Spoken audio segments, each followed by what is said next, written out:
50 वर्षीय जगदीश की नौकरी छूट गई थी। बॉस ने जलील करके ऑफिस से निकाल दिया था। पिछले 1 साल में तीसरी बार उसे नौकरी से निकाला गया था। रात हो चुकी थी। वह बाजार में पेड़ के नीचे रखी एक बेंच पर बैठा था। घर जाने का उसका जरा भी मन नहीं था। बेंच पर बैठा वह अपने दोस्तों को बार बार फ़ोन मिला रहा था।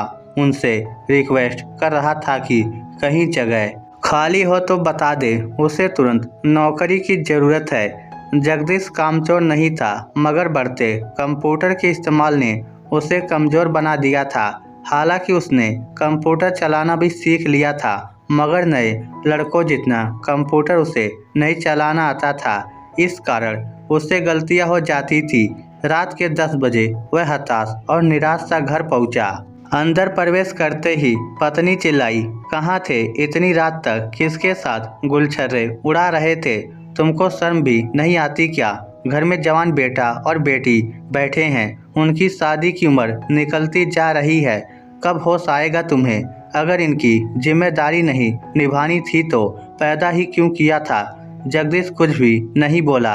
पत्नी की रोज रोज की चीख चीख का उसने जवाब देना छोड़ दिया था। अभी वह बाहर रखी टंकी से लगे नल से हाथ मुंह धो रहा था कि बेटी दौड़ते उसके पास आई। आते ही बोली, पापा आप मेरे लिए मोबाइल लाए क्या? जगदीश ने बेटी को भी कोई जवाब नहीं दिया।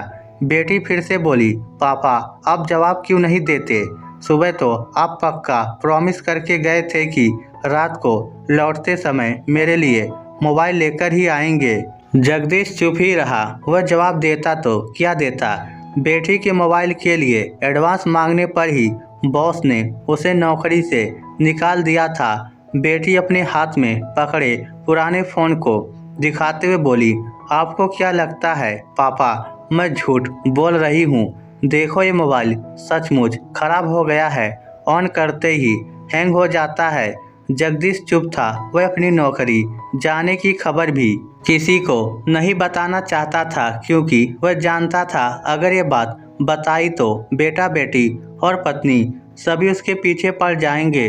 उसे कोसने लगेंगे कि वह ढंग से काम नहीं करता, इसलिए हर चौथे महीने नौकरी से निकाल दिया जाता है। हाथ मुंह धोने के बाद वह सीधा अपने कमरे में गया, जहां बेड पर पसरी पत्नी मोबाइल चला रही थी, जिसकी आंखें मोबाइल स्क्रीन पर थी और कान घर में हो रही बातों को सुन रहे थे।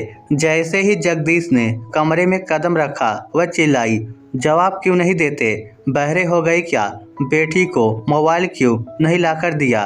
वह दबी दबी आवाज में बोला, पैसे हाथ में नहीं आए, जब पैसे मिलेंगे तब ला दूंगा। पत्नी बोली, हाथ में नहीं थे तो किसी से उधार ले लेते।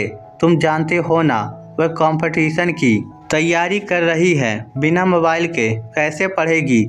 जगदीश के पास जवाब देने को बहुत कुछ था, मगर अब उसने चुप रहना सीख लिया था। वह रसोई में चला आया, खुद ही थाली निकाली, फिर खाना खाने लगा। जगदीश की बेटी 27 साल की हो चुकी थी, बेटा 29 साल का हो चुका था। दोनों पढ़ाई में कम और सोशल मीडिया पर ज़्यादा समय बिताते थे। इस कारण कंपटीशन में निकलने का सवाल ही पैदा नहीं होता था। अभी जगदीश ने खाना खत्म नहीं किया था कि उसका बेटा घर से बाहर से गाना गुनगुनाता हुआ सीधा रसोई में आया, मगर जगदीश को वहां खाना खाते देखकर अपने कमरे में चला गया। जगदीश ने नोटिस किया कि उसके कदम बहक रहे थे। जरूर यार दोस्तों के साथ बैठकर पीकर आया था। शुरू में जब बेटा पीकर घर आता था तब जगदीश उसे बहुत डांटा करता था, मगर एक दिन बेटा सामने बोल गया। जगदीश को ज़्यादा गुस्सा आ गया था, इस कारण उसने बेटे को थप्पड़ लगाना चाहा। तब बेटे ने उसका हाथ पकड़ लिया था और गुस्से में उसे आंख दिखाने लगा। उस दिन के बाद जगदीश ने बेटे से कुछ भी कहना छोड़ दिया था।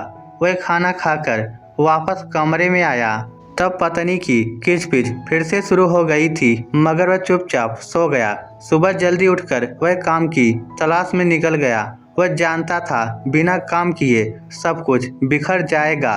घर खर्च चलाना था, बच्चों की पढ़ाई की ज़रूरतें पूरी करनी थी, उनकी शादी भी करनी थी। शाम तक वह भूखा प्यासा दफ्तरों के चक्कर लगाता रहा। खाना नहीं खाने से शरीर की शुगर लो हो गई थी, शरीर में सुनसी आई हुई थी। वह सोचते हुए चल रहा था, पता नहीं कब चलते चलते वह फुटपाथ से मुख्य सड़क पर आ गया।